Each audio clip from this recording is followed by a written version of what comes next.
Afternoon guys, Kieran here, back with another video, back with another Cheltenham Ante post podcast. This time this will be the last one of the handicap section. This time covering the two handicaps on the Friday, the County Hurdle and the Martin Pipe. And once again, like I have done with the previous races, it'll be two selections in each race that I'm going to be putting up.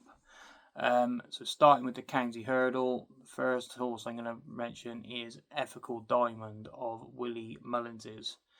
This horse has been on my radar for a while. I mentioned him on Ginger Joe's podcast when I was on there.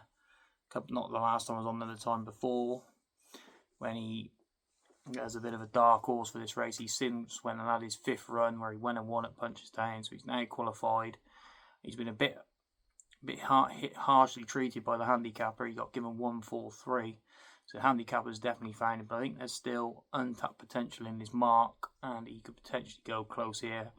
Obviously the Connections won the race last year with Absurd, obviously who's still in this race and could potentially come here, but Ethical Diamond, if he does take his chance, I think will have a good chance in this race. Ran at Cheltenham last season in the Triumph, so on this day last season, where he was a disappointing 11th in the race, but that would just be the fact that you would have given him experience. That was only his third run over hurdles, and I think going into a handicap will certainly see him best treated. Obviously he ran a handicap on the flat as well, so it will see him in best regard, and I think he's got out of a chance. And if Absurd doesn't run and this is potentially their first string, I know they've got Car Geese in the race who potentially come here as well.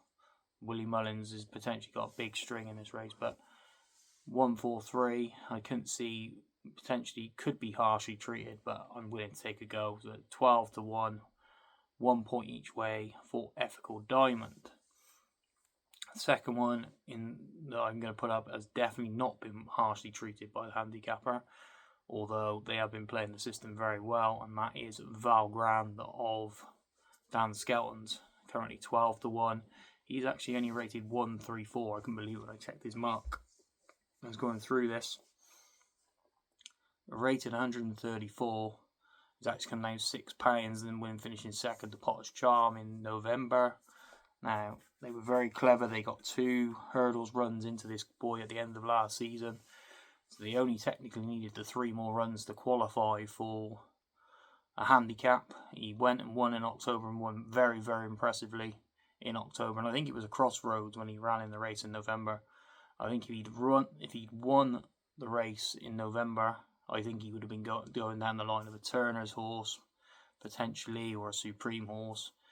But however, he got beat that day, and then they've kind of rethought the plan and brought him back and trying to make him into a county horse.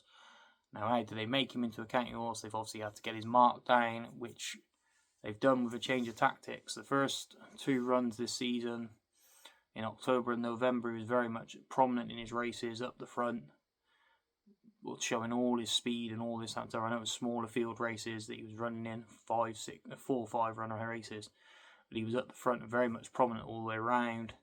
The next 2 races that he's had, the last 2 races he's had after he's been beaten, he's been out the back of the TV, out the back of the screen, not really been seen, and I don't think the handicap has caught him because he's dropped him down the weights as well. So it's been very, very obvious to some what Skelton's doing, but not to the handicapper because he's got 1-3-4. So I think he could be very, very well treated here, and if he does get given the forward running tactics that he's shown in October on good ground that he's potentially good at, he could potentially run up. He could be potentially £6, £7, £8 well in here, and at 12-1, he's definitely worth an each way play for me, and that would be Valgrand. So that's Ethical Diamond and Valgrand, both 12-1, both 1 point each way. Again, 5 places. Moving on to the Martin Pipe, and the first horse I like in here is Manila 6. So now, if anybody's been following me over social media and Twitter, especially, that know that how much I like this horse, how much I've been banging on that this is where he's going to go, and he's a likely chance that this is his race, and he's going to win this race. I've had it on the radar since October. when he was second to Potter's Charm, I just thought it was all written in the stars. Elliott brought him over. Danny Gilligan rode him, and I think he rode him not to beat Potter's Charm that day, because he was very much in behind all the way round, and don't think he was ever going to potentially given the full chance to go past him. Not that we would have gone past him anyway, but wasn't given the full chance to go past him. He's then gone up to 3 miles. He's won and just about fell in his next race over 3 miles. And then he's run over again at 3 miles this time, and he's been picked up by Pray Tell coming over the last.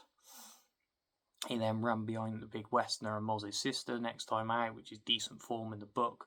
But again, he's in front jumping the last. He's in there around jumping the last, and he's never going to get to him because he just doesn't stay 3 miles. Like again, they even put him in a Potemps qualifier, and I'm quite lucky that he actually fell, to be honest, in the Potemps qualifier A last time. I think he would have finished in the 4, and I think he would have been going there, but as he fell and didn't get into the 4, he's now had to come here, which is a blessing in disguise, I think. So I think he needs 2.5 miles. I've strongly run 2.5 miles. And I think he could certainly be one who, coming up the hill, will definitely be in there and in with a chance. So that is Manila 6-0 at 16-1. The other one that I've got on my radar for this race is Tap on the Go of Henry de Bromheads. Now, I obviously put up a tweet a few weeks ago when he got beaten by William Money, and everybody's like absolutely slaughtered me for the fact that I had my eye on the third and thought he was a decent finishing third, not on the winner. I was like, I was talking out my backside, but this horse has very much been on my radar since November, when he won over 2.5 miles, beating McClory over 2.5 miles, who is currently joint, if not one of the favourites for the County Hurdle now, after winning the DRF handicap very easily. Now since then he ran again over 2.5 miles where he was beaten by Old Man Dingle. He then went to where was it? Can't remember now. No, Navan, that was it. Finished third, beaten by James's Gate over 2 miles. I'm just thinking to myself, why have they put this all back down to 2 miles? There has to be a reason behind this. Like, he's won over 2.5 miles. Why are they not sticking to 2.5 miles? But they put him down to 2 miles. He then ran again, like I said, the last time at Punchestown, when it was behind William Money again over 2 miles.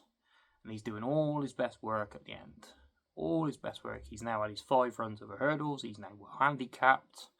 Obviously, the trainer had Waterford Whispers in this race in the Martin Pipe last season. He should have won the race, finished second in the race. I think this boy is very much of a similar ilk. He's just not in the green and gold of JP McManus, and I think he could go very close. And that's Tap on the Go at 14-1.